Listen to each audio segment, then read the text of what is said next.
সবাই এভাবে ড্রোন ওড়ায়, কিন্তু আমি আজকে একটু ওভার পাকনামি করতে যাচ্ছি। ড্রোনের এই অংশটাকে আমি বাঁকা করে আজকে ড্রোন উড়াবো। এইভাবে আসলে কি ড্রোন ওড়ে আপনারা দেখতে থাকেন গাইস। তো রিমোট স্টার্ট করে দিলাম, তারপর রিমোট অন করে দিলাম।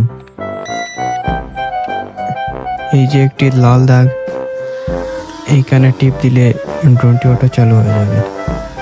উঠতেছে গাইস, কিন্তু অনেক জোরে জোরে শব্দ করছে। আস্তে আস্তে আমরা উড়াতে উড়াতে ড্রোনটাকে নামিয়ে ফেলবো।